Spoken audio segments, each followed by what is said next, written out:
आज का अपना टॉपिक हैगा जी प्रॉफिट एंड लॉस।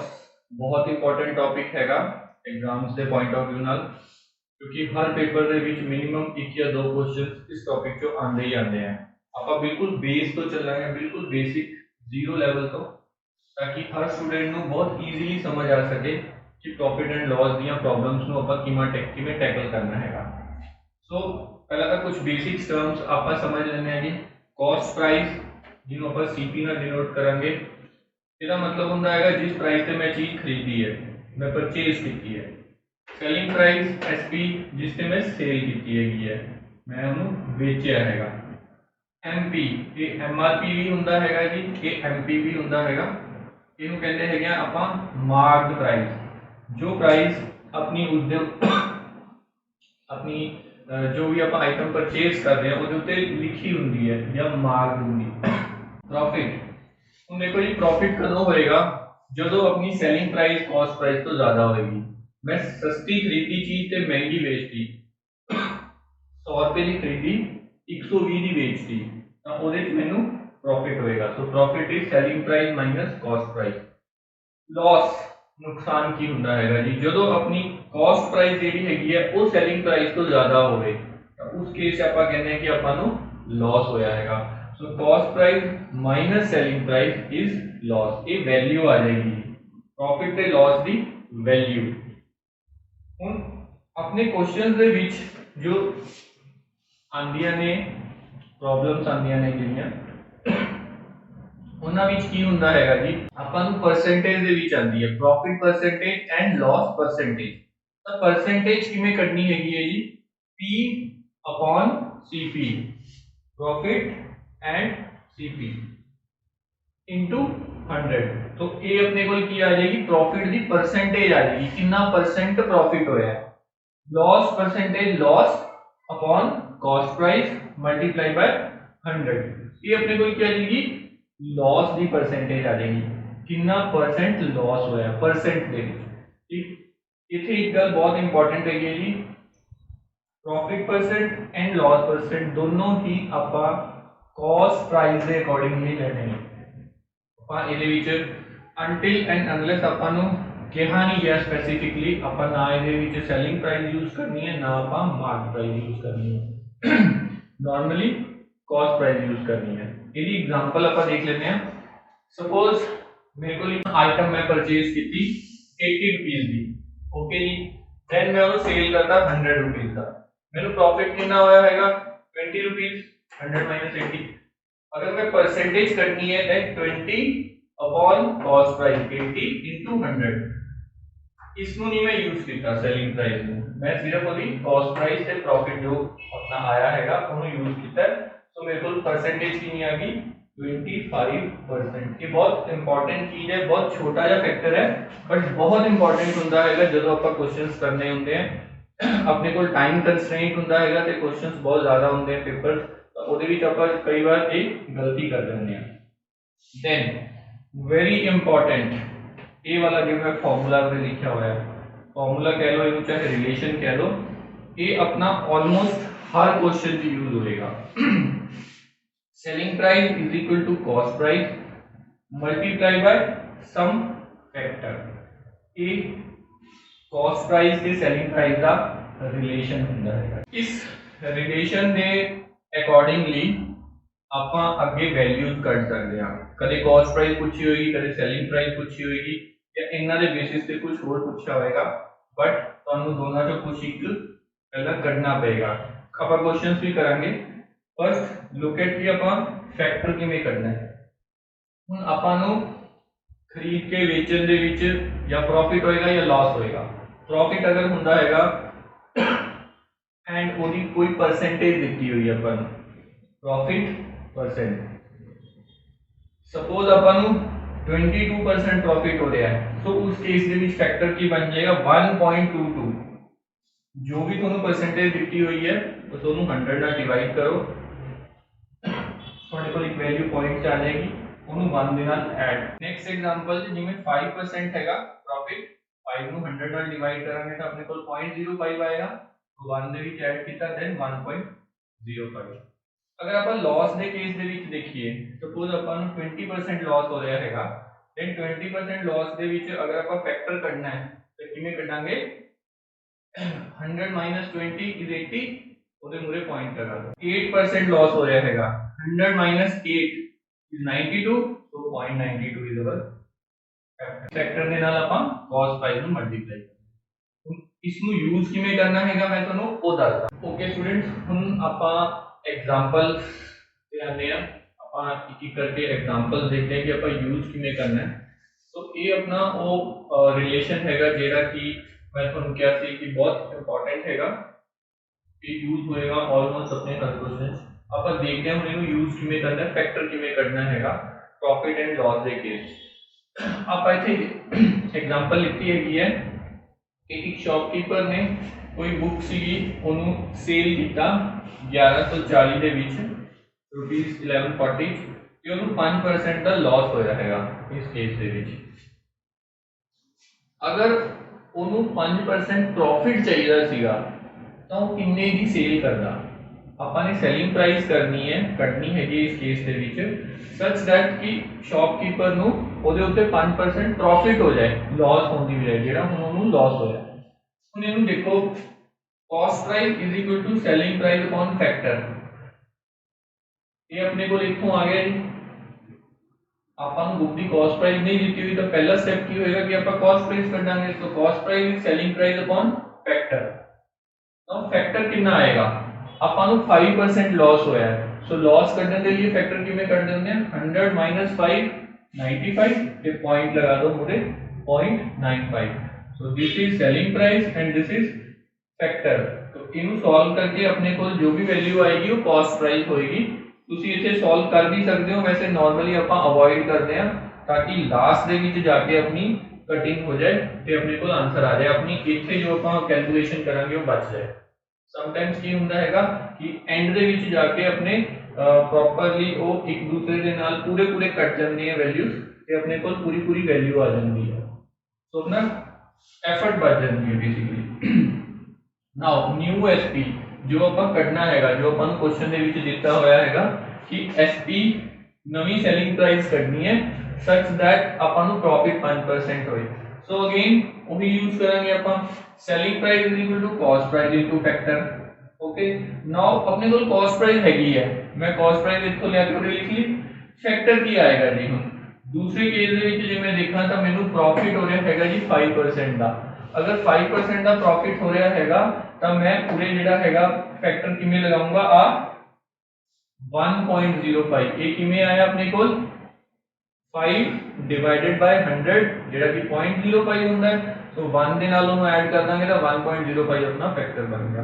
ਸੋ ਇਹ ਜਿਹੜੀ ਵੈਲਿਊ ਆ ਗਈ ਆਪਣੀ ਕਿੰਨੀ ਆ ਗਈ 1260 ਜਦੋਂ ਆਪਾਂ ਇਹਨੂੰ ਸੋਲਵ ਕਰਾਂਗੇ।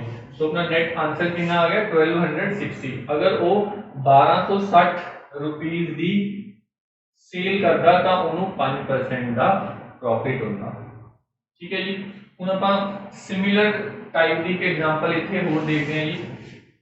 ਇਹਦੇ ਵਿੱਚ देखो आपां नूं की दिता होया हैगा, ਇਹਦੇ ਵਿੱਚ किया होया हैगा कि किसी शॉपकीपर ने कोई आइटम सेल की जिहदी सेलिंग प्राइस सी 27.5। हुण इस केस दे विच उन्होंने 10% का प्रॉफिट होया हैगा जी। नाउ वो कहता कि अगर मैं उसी आइटम नू शॉपकीपर जिहड़ा हैगा 25.75 की सेल करता बजाय इन्नी अमाउंट की सेल करन दे, तो दसो उन्होंने प्रॉफिट हुंदा या लॉस हुंदा एंड कितना परसेंट हुंदा। ओके जी, हुण इस केस दे विच भी आपां उही चलांगे। फर्स्ट ट्रांजैक्शन अगर आपां देखिए तो इहदे विच आपां कॉस्ट प्राइस कट सकते हैं, सिमिलर जिवें आपां इहदे विच कीता सीगा ਆਪਾਂ ਉਹਦੇ ਵਿੱਚ ਵੀ ਕਾਸਟ ਪ੍ਰਾਈਸ ਦੇ ਕੱਢਾਂਗੇ। ਇਹ ਦੇਖੋ selling price upon factor, selling price upon factor. Selling price ਦੀ ਵੈਲਿਊ ਕਿੰਨੀ ਹੈ ਜੀ 27.50। ਹੁਣ 27.50 ਦੇ ਨੀਚੇ ਜਿਹੜਾ ਆ ਆਇਆ ਫੈਕਟਰ, ਇਹ ਕਿਵੇਂ ਆਇਆ 10% ਪ੍ਰੋਫਿਟ ਹੋ ਰਿਹਾ ਹੈਗਾ। 10% ਪ੍ਰੋਫਿਟ ਦਾ ਫੈਕਟਰ ਕਿਵੇਂ ਕੱਢਾਂਗੇ 10 ਡਿਵਾਈਡਡ ਬਾਈ 100 ਤਾਂ ਕਿੰਨਾ ਆ ਜਾਏਗਾ 0.10। ਸੋ ਉਹਨੂੰ 1 ਦੇ ਵਿੱਚ ਐਡ ਕਰ ਦਾਂਗੇ क्योंकि प्रॉफिट हो रहा है। प्रॉफिट के केस 1 ਦੇ ਵਿੱਚ ਐਡ ਕਰਨਾ ਹੈਗਾ, लॉस ਦੇ केस ਦੇ ਵਿੱਚ ਆਪਣਾ ਡਿਫਰੈਂਟ ਹੁੰਦਾ ਹੈਗਾ 100 ਚੋਂ ਮਾਈਨਸ ਕਰਨਾ ਹੁੰਦਾ ਹੈਗਾ, ਜਿਵੇਂ ਆਪਾਂ ਇੱਥੇ ਕੀਤਾ ਸੀਗਾ। इनू सॉल्व करके अपने को कितना आ गया जी 25। ਹੁਣ ਇਸ ਕੇਸ ਆਪਾਂ ਸੋਲਵ ਇਸ ਲਈ ਕਰ ਲਿਆ ਕਿਉਂਕਿ ਆਪਣੇ ਕੁਐਸਚਨ ਦੀ ਅੱਗੇ ਡਿਮਾਂਡ ਹੈਗੀ ਆ ਆਪਾਂ ਨੂੰ ਉਹ ਵੈਲਿਊ ਚਾਹੀਦੀ ਹੈ, ਆਪਾਂ ਉਹ ਵੈਲਿਊ ਯੂਜ਼ ਕਰਨੀ ਹੈਗੀ। ਉਹਨੂੰ ਇੱਥੇ ਵੀ ਕਰ ਸਕਦੇ ਸੀਗੇ ਸੋਲਵ, ਇੱਥੇ ਵੀ ਆਪਾਂ ਨੂੰ ਕਰਨਾ ਪੈਣਾ ਸੀਗਾ। ਬਟ ਹੁਣ ਉਹ ਕਹਿ ਰਿਹਾ ਹੈਗਾ ਕਿ ਅਗਰ ਮੈਂ 25.75 ਦੀ ਸੇਲ ਕਰਾਂ ਤਾਂ ਮੈਨੂੰ ਪ੍ਰੋਫਿਟ ਹੋਏਗਾ ਕਿ ਲਾਸ ਹੋਏਗਾ। ਹੁਣ ਮੈਨੂੰ ਕਾਸਟ ਪ੍ਰਾइस ਕਿੰਨੀ ਪਈ ਹੈ ਜੀ 25, अगर मैं 25 रुपए की पई है तो 25.75 की मैं सेल करांगा, मैंने प्रॉफिट होएगा डेफिनेटली, ये तो पता लग गया। परसेंटेज किवें करनी है, पहला प्रॉफिट की वैल्यू कट लो, selling price minus cost price is profit, then again profit percentage, profit की वैल्यू ਉਹਨੂੰ ਡਿਵਾਈਡ ਕੀਤਾ ਕਿਹਦੇ ਨਾਲ ਜੀ ਕਾਸਟ ਪ੍ਰਾइस ਦੇ ਨਾਲ। ਜਿਹੜਾ ਆਪਾਂ ਸਟਾਰਟਿੰਗ ਫਾਰਮੂਲਾ ਲਿਖੇ ਸੀਗੇ ਉਹਦੇ ਜੇ ਸਪੈਸ਼ਲੀ ਮੈਂ ਦੱਸਿਆ ਸੀ ਕਿ ਆਪਾਂ ਕਾਸਟ ਪ੍ਰਾइस ਯੂਜ਼ ਕਰਨੀ ਹੈ ਜਿਹੜੀ ਆਪਾਂ ਉਰੇ ਕੱਢੀ ਹੈ। So profit upon cost price multiply by 100 वो ਤੁਹਾਡੀ profit percentage ਆ ਗਈ ਜਿਹੜੀ ਕਿ ਇਸ ਕੇਸ ਦੇ ਵਿੱਚ 3% ਹੈ। ਬਿਲਕੁਲ ਬੇਸਿਕ ਐਗਜ਼ਾਮਪਲਸ ਨੇ, ਇਹਦੇ ਵਿੱਚ ਸਿੰਪਲ ਯੂਜ਼ ਦੱਸਿਆ ਹੈਗਾ ਕਿ ਆਪਾਂ ਰਿਲੇਸ਼ਨ ਨੂੰ ਕਿਵੇਂ ਯੂਜ਼ ਕਰਨਾ ਹੈ, cost price ਤੋਂ selling price, selling price ਤੋਂ cost price, loss ਦੇ ਕੇਸ ਦੇ ਵਿੱਚ ਫੈਕਟਰ ਤੇ profit ਦੇ ਕੇਸ ਦੇ ਵਿੱਚ ਫੈਕਟਰ ਕਿਵੇਂ ਯੂਜ਼ ਕਰਨਾ। ਠੀਕ ਹੈ ਜੀ, ਹੁਣ ਆਪਾਂ ਹੋਰ ਐਗਜ਼ਾਮਪਲਸ ਦੇਖਦੇ ਹਾਂ ਜੀ। एग्जाम्पल ਦੇ ਵਿੱਚ ਆਪਣੇ ਕੋਲ ਕੀ ਹੈਗਾ ਜੀ, ਇਹ ਥੋੜਾ ਅਲੱਗ ਤਰ੍ਹਾਂ ਦਾ ਕੁਐਸਚਨ ਹੈਗਾ। ਇਹਦੇ ਵਿੱਚ ਆਪਣੇ ਕੋਲ ਕੀ ਹੈਗਾ, ਕੁਐਸਚਨ ਦਿੱਤਾ ਹੋਇਆ ਹੈ ਕਿ cost price of 21 items is equal to selling price of 18 items. मतलब मैं जिन्ने ਦੀਆਂ 21 ਆਈਟਮਸ ਖਰੀਦੀਆਂ ਸੀਗੀਆਂ मैं ਉਹਨੇ ਦੀਆਂ ਉसी ਅਮਾਉਂਟ ਦੀਆਂ 18 ਆਈਟਮਸ ਸੇਲ ਕਰਤੀਆਂ। ਹੁਣ ਮੈਨੂੰ ਦੱਸੋ ਕਿ ਪ੍ਰੋਫਿਟ ਹੋਇਆ ਜਾਂ ਲਾਸ ਹੋਇਆ ਐਂਡ ਕਿੰਨਾ ਪਰਸੈਂਟ ਹੋਇਆ। ਇੱਥੇ ਮੈਂ ਤੁਹਾਨੂੰ ਇੱਕ ਚੀਜ਼ ਦੱਸਣਾ ਚਾਹੁੰਦਾ ਜੀ, ਜਦੋਂ ਵੀ ਆਪਾਂ ਪ੍ਰੋਫਿਟ ਜਾਂ ਲਾਸ ਕੱਢਣਾ ਹੁੰਦਾ ਹੈਗਾ ਤਾਂ ਆਪਣੇ ਕੋਲ ਜਿਹੜੀ ਟੋਟਲ ਕੁਆਂਟੀਟੀ ਪਰਚੇਜ਼ ਤੇ ਸੇਲ ਹੈਗੀ ਹੈ ਉਹ ਸੇਮ ਹੋਣੀ ਚਾਹੀਦੀ ਹੈ। ਅਗਰ ਉਹ ਸੇਮ ਨਹੀਂ ਹੈਗੀ ਹੈ ਤਾਂ ਆਪਾਂ ਸਿੱਧਾ ਸਿੱਧਾ ਡਿਫਰੈਂਸ ਨਹੀਂ ਕੱਢ ਸਕਦੇ। ਜਿਵੇਂ ਐਗਜ਼ਾਮਪਲ ਲਓ ਕਿ ਮੇਰੇ ਕੋਲ ਇਹ 4 ਸਕੈਚ ਹੈਗੇ ਨੇ, 4 ਮਾਰਕਰਸ ਹੈਗੇ ਨੇ, मैं 4 ਮਾਰਕਰਸ ਪਰਚੇਜ਼ ਕੀਤੇ 20 ਰੁਪੀਸ ਦੇ, ਲੇਕਿਨ ਮੈਂ 3 ਮਾਰਕਰ ਸੇਲ ਕਰਤੇ 18 ਰੁਪੀਸ ਦੇ। ਤਾਂ ਹੁਣ ਇਹਦੇ ਵਿੱਚ ਮੈਂ ਇਦਾਂ ਨਹੀਂ ਕਹਿ ਸਕਦਾ ਕਿ ਮੈਂ 20 ਦੇ ਪਰਚੇਜ਼ ਕੀਤੇ ਜੀ ਤੇ ਮੈਂ 18 ਦੇ ਸੇਲ ਕਰਤੇ ਮੈਨੂੰ 2 ਰੁਪਏ ਦਾ ਲਾਸ ਹੋਇਆ, ਨਹੀਂ, ਕਿਉਂਕਿ ਕੁਆਂਟੀਟੀ ਚੇਂਜ ਹੋ ਗਈ। ਮੈਨੂੰ ਕੁਆਂਟੀਟੀ ਸੇਮ ਕਰਨੀ ਪਏਗੀ, ਜਾਂ ਤਾਂ ਮੈਂ 1 ਦੀ ਪ੍ਰਾइस ਕੱਢਾਂ ਜਾਂ ਮੈਂ 4 ਦੀ ਪ੍ਰਾइस ਕੱਢਾਂ। ਕਾਸਟ ਪ੍ਰਾइस ਤੇ ਸੈਲਿੰਗ ਪ੍ਰਾइस ਦੋਨੋਂ ਸੇਮ ਕੁਆਂਟੀਟੀ ਦੀ ਹੋਣੀ ਚਾਹੀਦੀ ਹੈ। ਤਾਂ ਇਸ ਕੁਐਸਚਨ 'ਚ ਆਪਾਂ ਕਿਵੇਂ ਪ੍ਰੋਸੀਡ ਕਰਾਂਗੇ ਜੀ, ਦੇਖੋ ਇਹਦੇ ਵਿੱਚ ਆਪਣੇ ਕੋਲ number of items purchased and sold ਦੋਨੋਂ ਅਲੱਗ-ਅਲੱਗ ਹੈ। ਇਹਦੇ ਵਿੱਚ ਮੈਂ ਕੀ ਸਪੋਜ਼ ਕਰ ਲਿਆ ਕਿ ਐਜ਼ਿਊਮ ਕਰ ਲਿਆ, ਲੈਟ ਅਸ ਸਪੋਜ਼ कि cost price of each item is ₹1। जो भी मैं आइटम परचेज कीतियां ने 21 वो 21 रुपए दी है, 1 रुपए दी एक आइटम है। सो टोटल 21 आइटम्स कितने दी होंगे 21 दी, ठीक है। So cost price of 18 items कितनी हो जाएगी, जे 1 रुपए दी एक है तो 18 रुपए दी 18 हो गई, ठीक।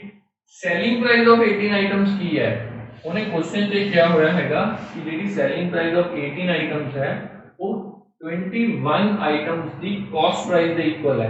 सो 21 आइटम्स दी कॉस्ट प्राइस कितनी सीगी 21 रुपए, क्योंकि 1 रुपए दी एक आइटम खरीदी है, 21 रुपए दी ਆਪਾਂ 21 आइटम्स खरीदियां ने।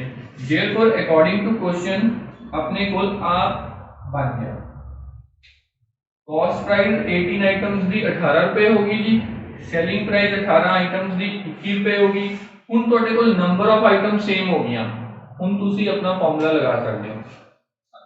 18 ਰੁਪਏ ਦੀਆਂ ਖਰੀਦੀਆਂ ਤੇ 21 ਰੁਪਏ ਦੀਆਂ ਵੇਚਦੀਆਂ, ਪ੍ਰੋਫਿਟ ਹੋਇਆ ਜੀ, ਸਿੱਧੀ ਜੀ ਗੱਲ। ਪ੍ਰੋਫਿਟ ਕਿੰਨਾ ਪਰਸੈਂਟ ਹੋਇਆ, again 21 - 18 3 divided by cost price, cost price ਕਿੰਨੀ ਸੀਗੀ 18 ਮਲਟੀਪਲਾਈ ਬਾय 100। ਸੋ ਆਪਾਂ ਨੂੰ ਟੋਟਲ ਜਿਹੜਾ ਪ੍ਰੋਫਿਟ ਹੋਇਆ ਹੈ that is 16.2/3%। ਇਸ ਕੁਐਸਚਨ 'ਚ ਇਹ ਗੱਲ ਇੰਪੋਰਟੈਂਟ ਸੀਗੀ कि प्रॉफिट लॉस के केस ਆਪਾਂ ਨੂੰ नंबर ऑफ आइटम्स इक्वल करनी होंदी है। ਆਪਾਂ नेक्स्ट एग्जांपल देखते हैं जी। नेक्स्ट एग्जांपल ਦੇ ਵਿੱਚ ਉਹ ਕੀ ਕਹਿੰਦਾ ਹੈਗਾ कि एक शॉपकीपर ने कोई आइटम बनाना खरीदे, सपोज बनाना खरीदे ने 6 for ₹10, मतलब बंदा केले खरीद के लेके आया हैगा 10 रुपए ਦੇ 6 ਦੇ ਹਿਸਾਬ ਨਾਲ, और उन्हें ਜਿਹੜੇ ਵੇਚੇ ਨੇ सेल कितने ने वो किमें बेचे ने 6 रुपए ਦੇ 4 ਦੇ ਹਿਸਾਬ ਨਾਲ ਮੈਂ ਖਰੀਦੇ ਸੀਗੇ 10 रुपए ਦੇ 6 ਮੈਂ ਵੇਚੇ ਨੇ 6 रुपए ਦੇ 4 ਇਸ ਹਿਸਾਬ ਨਾਲ ਮੈਂ ਸੇਲ ਕੀਤੇ। ਸੋ ਦੱਸੋ ਪ੍ਰੋਫਿਟ ਹੋਇਆ ਕਿ ਲਾਸ ਹੋਇਆ ਤੇ ਕਿੰਨਾ ਪਰਸੈਂਟ ਹੋਇਆ। ਹੁਣ ਇਸ ਕੇਸ ਦੇ ਵਿੱਚ ਵੀ ਕੀ ਹੈਗਾ ਕਿ ਆਪਣੇ ਕੋਲ ਇਕੁਅਲ ਨਹੀਂ ਹੈ। ਜਦੋਂ ਖਰੀਦਦੇ ਆ ਜਦੋਂ ਆਪਾਂ परचेज कर रहे हैं दैन अपने को 10 रुपए के 6 के हिसाब ਨਾਲ ਦਿੱਤਾ ਹੋਇਆ ਜਦੋਂ ਆਪਾਂ ਸੇਲ ਕਰ ਰਹੇ ਹਾਂ ਤਾਂ 6 रुपए के 4 ਦੇ ਹਿਸਾਬ ਨਾਲ ਦਿੱਤਾ ਹੋਇਆ ਤਾਂ ਆਪਾਂ ਸਿੱਧਾ ਸਿੱਧਾ ਵੈਲਿਊ ਨਹੀਂ ਕੱਢ ਸਕਦੇ। ਇਹਦੇ ਵਿੱਚ ਵੀ ਆਪਾਂ ਨੂੰ ਕੀ ਕਰਨਾ ਪਏਗਾ ਆਪਾਂ ਨੂੰ ਕੁਆਂਟੀਟੀ ਇਕੁਅਲ ਕਰਨੀ ਪਏਗੀ। ਹੁਣ ਮੈਂ ਇੱਥੇ ਕੀ ਮੰਨ ਲਿਆ ਕਿ ਸਪੋਜ਼ ਮੈਂ 12 ਕੇਲੇ ਖਰੀਦੇ ਨੇ 12 ਹੀ ਖਰੀਦੇ ਨੇ ਤੇ 12 ਵੇਚੇ ਨੇ ਠੀਕ ਹੈ। ਹੁਣ ਮੈਂ ਆਪਣੇ ਕੁਐਸਚਨ ਦੇ ਅਕੋਰਡਿੰਗਲੀ 12 ਕੇਲਿਆਂ ਦੀ ਕਾਸਟ ਪ੍ਰਾਈਸ ਕੱਢ ਲਾਂਗਾ ਤੇ 12 ਕੇਲਿਆਂ ਦੀ ਸੈਲਿੰਗ ਪ੍ਰਾइस ਕੱਢ ਲਾਂਗਾ। ਇਹਦੇ ਨਾਲ ਕੀ ਹੋ ਜਾਏਗਾ ਕਿ ਮੇਰੇ ਕੋਲ ਸੇਮ ਕੁਆਂਟੀਟੀ ਦੀ ਕਾਸਟ ਪ੍ਰਾइस ਤੇ ਸੈਲਿੰਗ ਪ੍ਰਾइस ਆ ਜਾਏਗੀ। ਮੈਂ ਫਿਰ ਸਿੱਧਾ ਆਨਸਰ ਕੱਢ ਸਕਦਾ ਜੀ। ਹੁਣ ਮੈਂ 12 ਹੀ ਕਿਉਂ ਲਿੱਤਾ ਪਹਿਲੀ ਗੱਲ ਤਾਂ ਕਿਉਂਕਿ 12 ਜਿਹੜਾ ਹੈਗਾ ਆਪਣਾ 6 ਤੇ 4 ਦਾ LCM ਹੁੰਦਾ ਹੈਗਾ। LCM HCF ਦੀ ਸੈਪਰੇਟ ਆਪਣੀ ਵੀਡੀਓ ਹੈਗੀ ਹੈ ਤੁਸੀਂ ਉਹ ਦੇਖ ਸਕਦੇ ਹੋ। 6 ਤੇ 4 ਦਾ LCM 12।